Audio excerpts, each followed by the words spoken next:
안녕하세요. 안녕하세요. 대치동 논술혁명 박기호 선생입니다. 김성주 선생입니다. 자, 이제 우리 여름방학 7, 8월 오늘은 이제 고3 네, 그리고 재수생들이 어떻게 공부를 해야 될지. 자, 요 전제는 이제 뭐 3월 달부터 준비한 학생들 이야기죠. 맞습니다. 여름방학 때 학생들은 수능 준비와 그다음에 또 논술 준비에 이제 막 혼란을 겪고 힘들어하죠. 맞습니다. 네, 이과 학생들은 주로 어떤가요?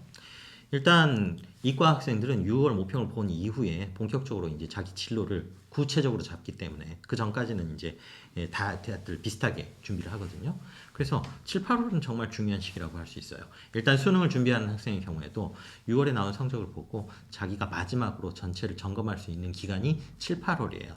저번 우리 찍었던 것처럼 9월 첫 번째 주에 구평을 보고 9월 두 번째 주에 원서를 씁니다. 그러니까 그 전까지 성적을 올릴 수 있는 그 마지막 기회가 이때라고 생각하시면 됩니다. 그렇죠. 점수를 올릴 수 있는 마지막 기회. 맞습니다. 왜 그럴까요?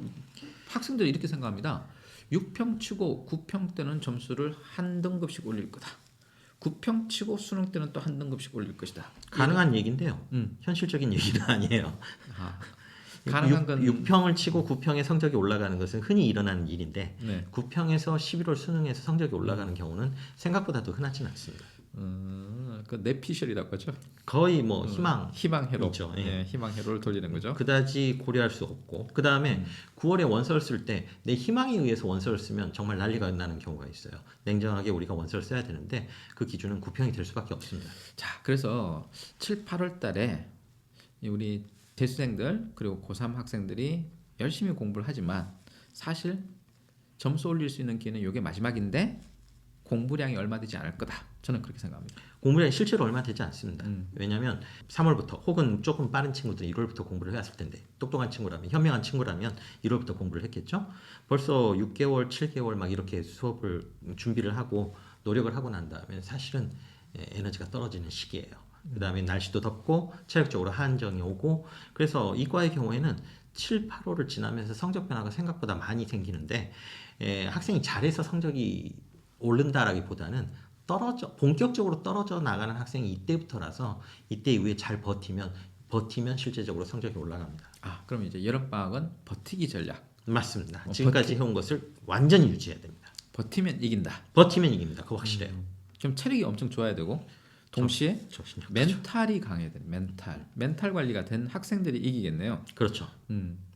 자, 그래서 7, 8월 달에 욕심을 너무 많이 부리지 말고 자기가 할 수 있는 체력의 범위가 있고 그리고 또 시간의 제한이 있습니다.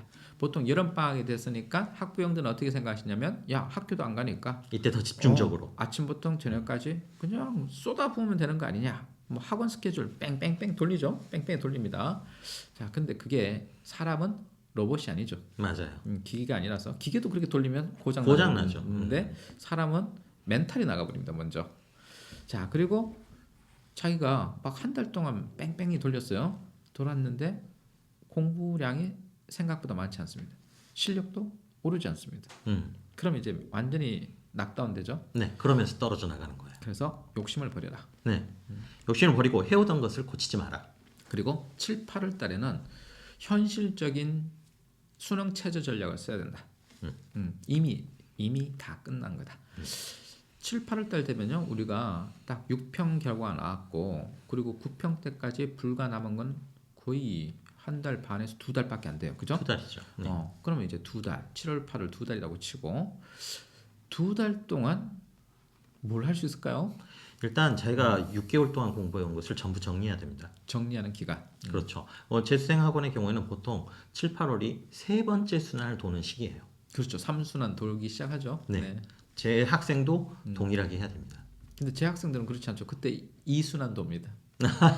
그래서 항상 제 학생이 밀릴 수밖에 없는 구조긴 합니다. 근데 이게 순환이라는 것은 이제 커리큘럼 시험에 나오는 커리큘럼을 뭐 탐구 과목이든 국어든 영어든 이렇게 전체를 한 바퀴 도는 걸 1순환이라고 하는데요. 네. 재수학원 같은 경우는 2월 달에 2월 15일 날 딱 스타트를 해가지고요. 1순환을 쫙 돌리죠. 맞습니다. 그리고 이제 6월 달 되면 5월 달 6월 달 되면 2순환 돌아갑니다. 그죠? 이미 끝났죠. 네. 2월이면. 그리고 7, 8월 달에 3순환 돌아가고 9월 달에 4순환 들어가죠. 맞아요. 네. 그렇게 해서 한 바퀴 쫙쫙쫙 돌리니까 뭐 엄청나게 빠른 속도로 공부를 하게 되는데 이제 고3은 3월 달에 스타트를 한단 말이야. 겨우 일순환도 그래서 이제 6평 치고 이제 또 그때까지 7월 달까지 이제 1순환 돌고 7, 8월 달에 근데 문제는 7, 8월 달에 아직 사탐 공부 안 되는 경우가 되게 많아요. 맞아요. 과탐도 마찬가지죠. 마찬가지죠. 네. 그럼 1순환도 아니잖아요. 그때 1순환 하는 사람들이 있는 거예요. 야, 이건 난리 난 거죠. 난리 난 거죠. 네. 그래서 우리가 솔직히 말해서 여름방학의 가장 큰 착각은 사회탐구 한 과목을 또는 과학탐구 한 과목을 1등급 찍는 것도 불가능하다. 거의 오르지 않는다라고 생각할 수 있어요. 그런데 그거 한 과목만 올인해도 맞추기 힘든데 자 2등급은 가능해요. 그죠? 뭐 한두 개 틀려주면 되니까. 그렇죠. 근데 전체 다 맞추는 거는 그거는 그냥 요행일 뿐이고 실제 그 맞출 수 있는 경우는 드뭅니다. 맞습니다. 네. 그런데 이제 공부량을 그렇게 너무 많이 잡으면 안 되는 거예요. 근데 계획표 보면요. 국어 3등급에서 2등급, 수학 3등급에서 2등급, 영어 2등급에서 1등급, 탐구 3등급에서 2등급, 또 3등급에서 1등급 이런 희한한 기발한 상상들을 하는데요. 그렇게 될 수 있으면 그건 소설이죠. 환타지 소설이죠. 네. 본인도 알고 있을 거예요. 그렇게 안 된다는 거. 그러면서도 그런 계획을 짜요. 그래서 너무 욕심을 부리지 않고 실제로 여름방학 때 할 수 있는 분량은 되게 적다. 그리고 너는 기계가 아니다. 그걸 생각해서 네 멘탈을 제일 잘 관리할 수 있는 범위로 줄여라. 그게 수능 공부에 대한 제안이고요. 이제 내신은 다 끝났잖아요. 내신에 대한 내신은 뭐 부담 거의 없죠? 진작에 끝난 거죠. 자 이제 내신은 끝났으니까 내신에 대한 미련은 없을 거고요. 자 이 기간에 또 이제 고민하는 게 뭐냐면 그러면 학종을 쓸 것인가 말 것인가 이런 고민들을 합니다. 그죠? 이때 막 비교과 채워야 되잖아요. 맞아요. 네. 그러면 이 학종에 대해서는 이과에서는 몇 등급까지 인서울 가능하니까 학종 채워라. 나머지는 버려라. 이렇게 말할 수 있을까요? 보통 2등급 정도라면 학종을 꼭 써야 됩니다. 당연하죠. 당연하죠. 문과도 2등급이면 뭐 숙대 가능합니다. 그러면 이제 네. 3등급부터는 이제 쓰긴 쓰되 서서히 마음에 안 들 거예요.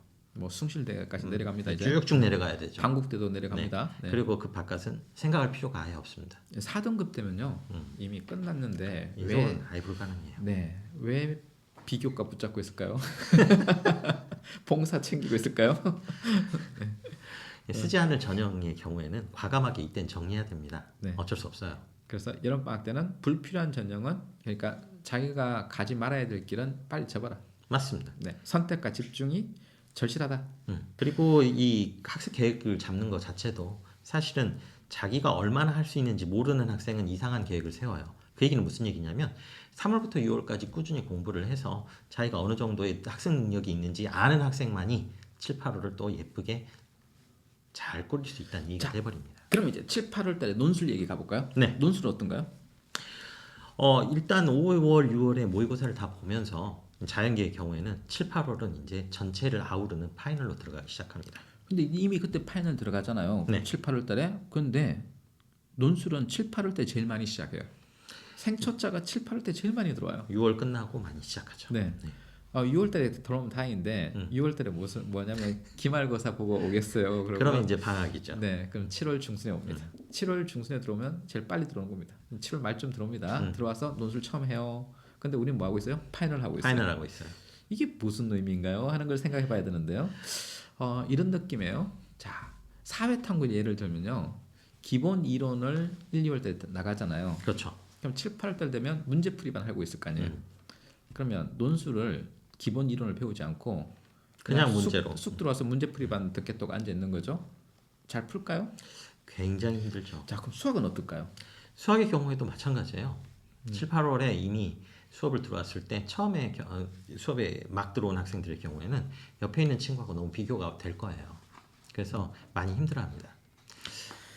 자, 그런데 이제 7, 8월 달에 반수생이면 뭐 작년에도 논술을 해봤거나 그러면 좀 적응이 쉬운데 반수생조차도 처음 온 애들이 있더라고요. 버벅대죠.